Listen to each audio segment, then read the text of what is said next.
क्या राष्ट्रपति बनने के 4 महीने में ही ट्रंप फेल हो गए?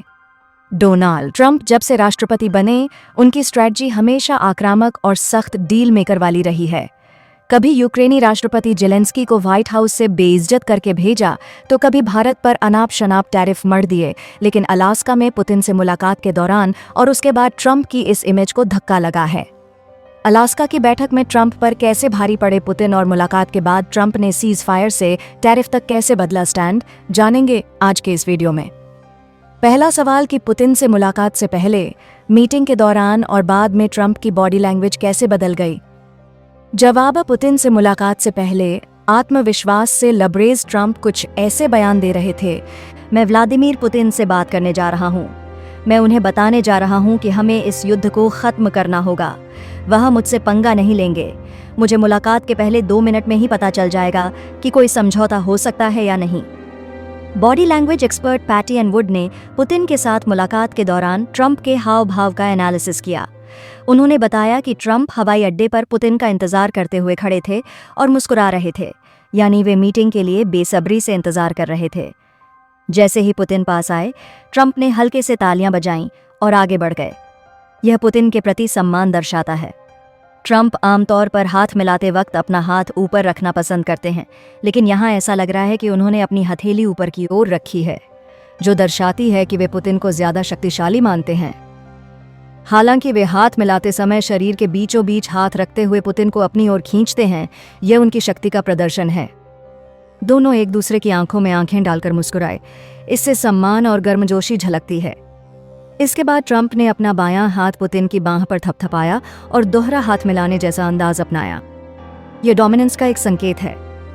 जब दोनों नेता फोटो खिंचवाने के लिए मंच की ओर बढ़े, तो पुतिन अपनी बाहें ढीली करके चल रहे थे। 6 महीने पहले पुतिन ज्यादा सख्त थे। फोटो खिंचवाने के दौरान पुतिन ने अपनी मुट्ठियां भींच लीं और फिर उन्हें ढीला छोड़ दिया। यह टकराव की तैयारी का संकेत हो सकता है, हालांकि यह शारीरिक समस्याओं से भी जुड़ा हो सकता है। मुलाकात के पहले हिस्से में ट्रंप आत्मविश्वास से भरे दिखे। ऐसा लग रहा था जैसे 2 पुराने दोस्त लंबे समय के बाद एक दूसरे से मिल रहे हों। हालांकि सकारात्मक शुरुआत के बावजूद मीटिंग के अंत तक ट्रंप निराश नजर आए। क्लिनिकल और forensic psychologist John Paul garrison ने बताया कि मीटिंग के बाद जब दोनों नेताओं ने प्रेस कॉन्फ्रेंस की, तो उनकी बॉडी लैंग्वेज अलग अलग थी। ऐसा लग रहा था कि ट्रंप पहले से तैयार भाषण को राष्ट्रपति पुतिन के साथ पढ़ रहे हैं। ट्रंप में कोई खास भावना नहीं दिखी। उनकी ऊर्जा कम हो गई थी। शायद जैसा वो सोच रहे थे और चाहते थे, वो उन्हें मिला नहीं।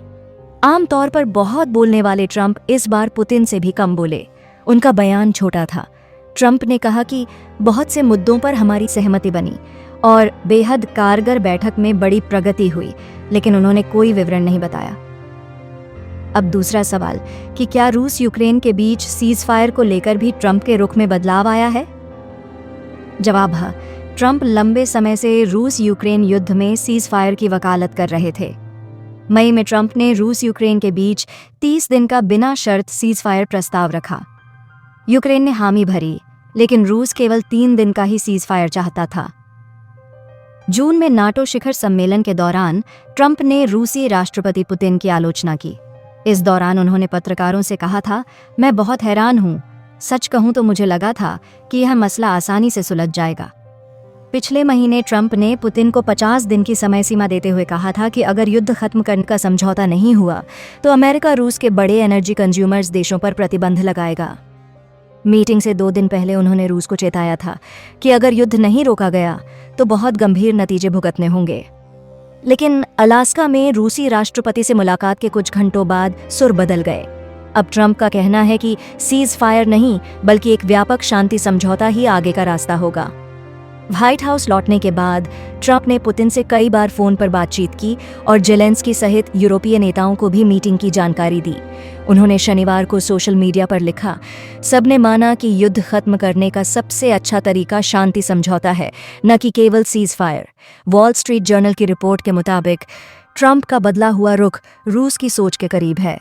रूस को अस्थायी सीज फायर स्वीकार्य नहीं है, बल्कि ऐसा व्यापक समझौता होना चाहिए जो रूस के हितों को भी ध्यान में रखे।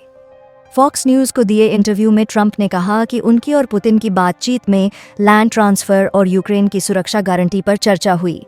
इस पर काफी हद तक सहमति बनी। उन्होंने कहा कि हम डील के करीब हैं, अब यूक्रेन को मानना होगा, हालांकि वे ना भी कह सकते हैं।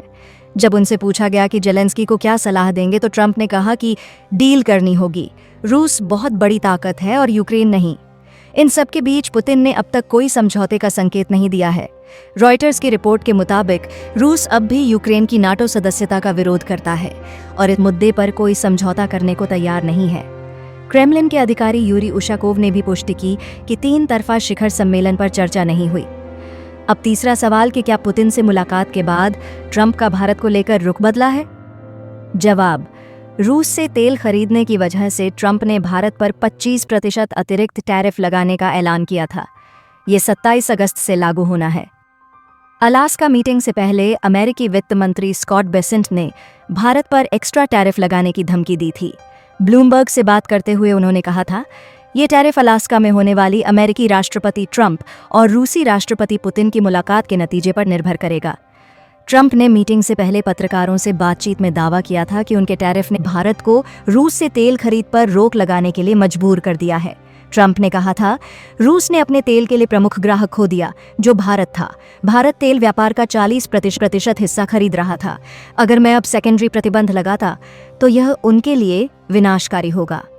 ट्रंप ने कहा कि भारत के रूसी तेल व्यापार पर 25% एक्स्ट्रा टैरिफ लगने से रूस ने एक बड़ा तेल ग्राहक खो दिया है। मीटिंग के बाद ट्रंप ने फॉक्स न्यूज को दिए इंटरव्यू में कहा कि वो फिलहाल रूस से तेल खरीदने वाले देशों पर प्रतिबंध लगाने पर विचार नहीं कर रहे हैं। ट्रंप ने कहा, मुझे टैरिफ के बारे में 2 या 3 सप्ताह में सोचना पड़ सकता है, लेकिन हमें इसके बारे में तुरंत सोचने की जरूरत नहीं है। विदेश मामलों के जानकार और जेएनयू के प्रोफेसर डॉ. राजन कुमार कहते हैं, ट्रंप भारत के जरिए रूस पर दबाव बनाना चाहते थे।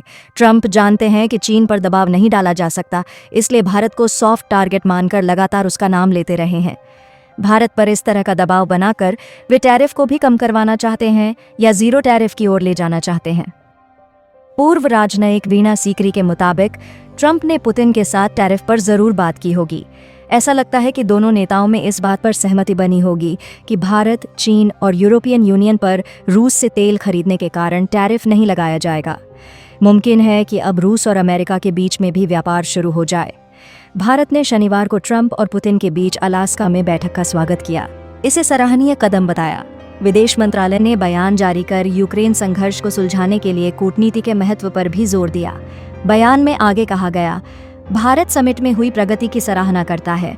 आगे का रास्ता बातचीत और कूटनीति से ही निकल सकता है। दुनिया यूक्रेन में संघर्ष का जल्द अंत देखना चाहती है। अब चौथा सवाल कि अलास्का में ट्रंप पुतिन की मीटिंग से सबसे फायदे में कौन है?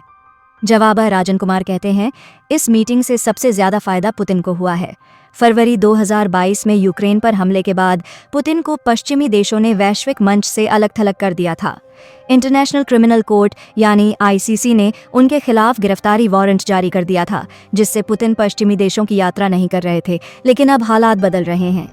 रूसी राष्ट्रपति को दुनिया के सबसे ताकतवर देश के राष्ट्रपति के साथ मंच शेयर करने का मौका मिला, जिससे वे जियोपॉलिटिकल लाइमलाइट में आ गए। पुतिन के इस्तकबाल के लिए अमेरिकी सैनिक घुटनों पर बैठकर रेड कारपेट बिछा रहे हैं। ट्रंप ने प्रेस कॉन्फ्रेंस के बाद पुतिन को धन्यवाद दिया और उन्हें व्लादिमीर कहकर पुकारा। इसके बाद पुतिन मॉस्को के लिए रवाना हो गए। अमेरिकी फाइटर जेट F-20 पुतिन के विमान के साथ अलास्का से रूस के मॉस्को तक छोड़ने गए थे। नाटो में अमेरिका के पूर्व राजदूत डगलस ल्यूट ने कहा, पुतिन का अंतर्राष्ट्रीय अलगाव अब खत्म हो गया है।